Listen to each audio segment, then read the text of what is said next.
my God, I'm learning so much. How to cheat, how to speak Spanish.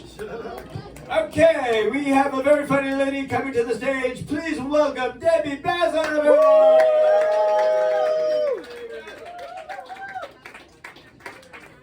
Hi everybody, it's great to be here. Is this on? Yeah.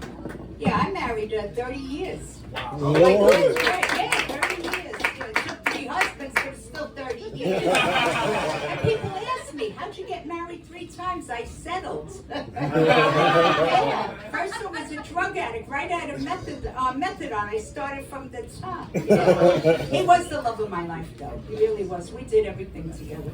We went food shopping, laundry, welfare, always with me. What a guy, what a guy. And he would look so cute. He was a homebody. He loved to watch TV. He'd be like this in front of the TV. He never dropped that cigarette, though. I got to give him credit for that. Yeah. Then I married my second, but he died. Yeah, I think he just wanted to get away from me. And it was rough. It was rough going to the hospice. You know, feeding him, shaving him, going home doing my sit-ups, getting ready for a third husband. It was not easy. I was only raised to get married and have children. Someone mentioned, being raised to get married. I mean, we had shop. Shop was cooking, so I learned how to make French toast. I learned how to make a bed with someone in it and sewing. and it came in handy with my second husband because he was chubby and he was a mailman. So I'd always put patches between his legs anyway. And then my third, it's easier to go by numbers because I don't have the best memory, you know. And the first 2 were Joe. It was so easy, you know. The third was James. I used to call him Jones. He'd get all pissed at me. Like, my name is James. I'm like, oh, calm down. At least I'm calling you one of my husband's names. You know what I mean? It's like I'm calling you Carlos, our neighbor. Then you should worry. You know what I mean? Oh, yeah. But we divorced. Well, actually, divorced Bronx style. We're living together, sharing a house. And that's not easy. It's not easy dating when you're living with your husband. I'll be honest with you. You know what I mean? Because you know, on dating sites, and the men want to know, where do you live in the Bronx? Don't worry, you're not coming over. You know what I mean? And they got so cheap. First guy out took me to McDonald's for coffee. And I didn't even mind, because McDonald's coffee's good if it's fresh. What bothered me was when he pumped his chest out and said, get whatever size you want. Like I didn't know it was $1 all day long before COVID. Had another guy, third date. Now I wonder why this guy is dating me, because I found out he was religious. He had a yarmulke under his baseball cap. And I think, well, what does he do with me? You know, so we went for dinner, we went for a comedy show, and he's touching my leg, and he says, you know what the third date means? I said, I have no idea. It's the third date, you have sex, right? Because he shows me on this telephone, his phone, right? It's so big, it's like the tablet that Moses carried down from the mount. And I played like, oh, I don't have my glasses, I can't see it. So he said, we have sex on the third. I said, oh no, and I'm patting his leg. I said, that only happens on sitcoms, that's not gonna happen. So I never heard from him again. Yeah, but I gotta say, I'm a little distracted. My friend's Portia's here with Steve, but this is Kearns is my physical therapist, and he was wonderful. Now we're still in touch. Kearns was wonderful. He taught me how to, because I had my hip replaced, my second hip replaced, and he really showed me how to do things. He knew I'd have to get on the stage, you know, and things like that. And he would take me to my bedroom. I always put the window up because I'm that kind of an older woman. I don't want to seem like a cougar, you know. I don't want to make him feel uncomfortable, you know. And I have 2 dogs, and one of them is a yapper. She don't shut up. So he would be stretching my leg and her leg. I have tapes of that. Yeah. And he told me too, he says, you know, Debbie, you got to do things different now that you have 2 hips, because you're like a Barbie doll with a rubber band between your thighs. So, you know, holding your legs together. So I used to love heavy men. I love heavy men. I was married to 3 fat Italians, 2 fatsos and a fat, 3 fatsos.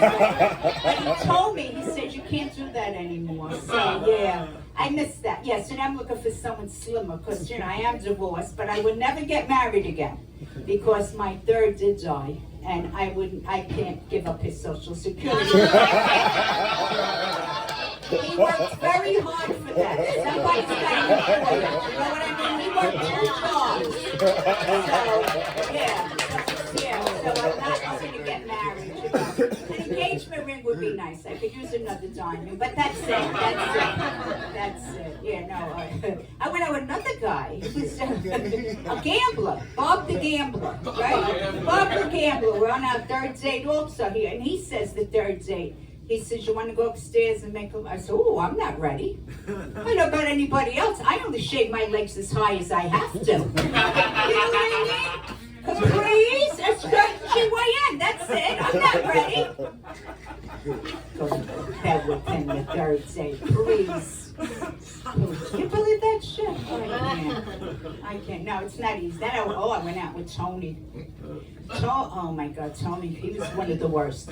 You know, he took me to a Shea game. Shame for me for even going with him to a Shea game from the Bronx. Because, I mean, that's like you just go, you know what I mean? You're a Yankee fan whether you want to be or not. You know, you just love the Yankees. And I got to say, they were very good, the Mets. They were good, but they were no Yankees. They were dropping balls I could have caught. And that's the truth. So anyway, it's Christmas time. The Christmas tree's lit, the dogs are there, the cats were still alive, and we're kissing, and I feel a tap on my head, and I ignored it.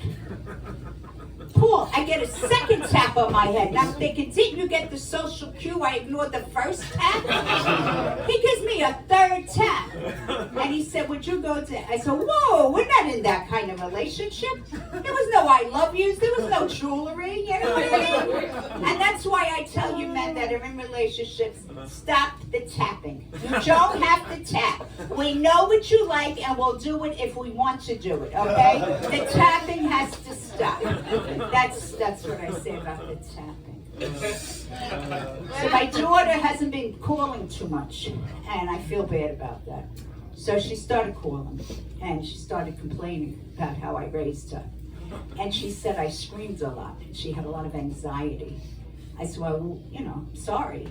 But, I mean, I got to give you a little picture, all right? I had 2 elderly parents driving me crazy. I had a degenerate husband that was a degenerate gambler, and I had my 2 teenagers. So I think actually that's not too bad, a little screaming. You know what I mean? Because I don't care what you say. My kids were never taken from me, and I didn't kill either one of them. So I don't care. You know what I mean? There was a lot of stories back in the day, and it's not a good thing, but women were throwing their kids out the windows. They were. They were. And I used to think that poor mother, how that kid must have pushed her. Because that's how you get when you have children. It's not easy. It's not an easy place to be with children. They were both engaged last year. Whoa, hold your applause. Nobody got down the aisle because they couldn't shut up. You know what I mean? That's why I tell women, especially I have a little experience, you want to get married, you want to get them down the aisle, shut the fuck up. Just shut up until you get them down the aisle. Then it's like you're in the union, you say whatever you want. Just hold off that mouth. Hold off. And we do, women do have blades for knives. Well, you know what I mean? Our tongues are like blades. They are. We can't help ourselves. And while we're in the middle of it, and I know, many a time I've been in an argument telling myself, shut up, Debbie, but I can't. I just keep going. Yeah. Then afterwards I feel bad, of course. But yeah, at the time, you can't help yourself, right, Portia? It just comes out. It just, yeah. And then everything he ever did, oh God, yeah. So that's why I really don't even know if I could be in another relationship. I really don't. I mean, it's a hard thing. Like one guy from Lebanon, he wanted to take me away for 2 weeks after 3 dates. And I'm thinking to myself, you couldn't handle me for 2 weeks. You know what I mean? You gotta be in love with me first. I'm a pain in my own ass. You know what I mean? Where are you taking me? You're taking me to a foreign country? So I told a few friends, and they were like, oh, what are you afraid he's gonna get you in a sex ring? I said, oh, somebody's gotta clean those sheets. You know what I mean? Somebody's doing the housework. I don't know. I don't trust them. Yeah, so my daughter, a couple of men came on to her, and she said, you're a little old for me, but my mother's available. Yeah, so I spoke with both of them. And listen, I'll take whatever help I can get, you know. And I'm not looking for much. I'm really not. I'm not. It's like when you're young, like this couple over here. He's young. He's handsome. He's pretty. He's a pretty handsome, you know. He's erect, right? He's got. I'm just looking for somebody that could drive at night. I'm not. I'm really not. Just someone that could drive at night so I can come to shows with my other, like Kim, Jean Kim. And it's nice. Ruthie, she comes with her husband. He's a wonderful man. I did a show for both of them. And that's what I'm looking for. Somebody nice. Paul's, are you interested, Paul? You're going to turn. No, he's giving me you give me a phone. No, I'm kidding. And one last thing I'd like to say. You know, we all have opportunities in life, and it's how we handle them.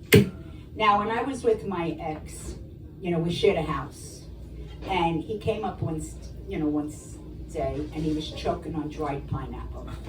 And as he's choking, and it's true, because in those moments, you only have a moment to act. And he was choking, and I'm looking at him. He wasn't blue yet. And I'm thinking, this could all be mine. And afterwards, I thought about it. I gave him the Heimlich. I had to. We made eye contact. And afterwards, I thought about it. And I said, why did I have to be there? If I'm upstairs and I hear boom, I wait 45 minutes. I go downstairs. Right? The windows were closed.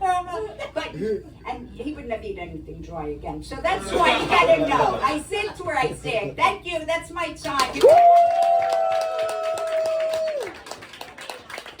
Bazza! And relationship advice. I love it. Okay, I'm going to bring another funny man to the stage. Please welcome Tom Alfano!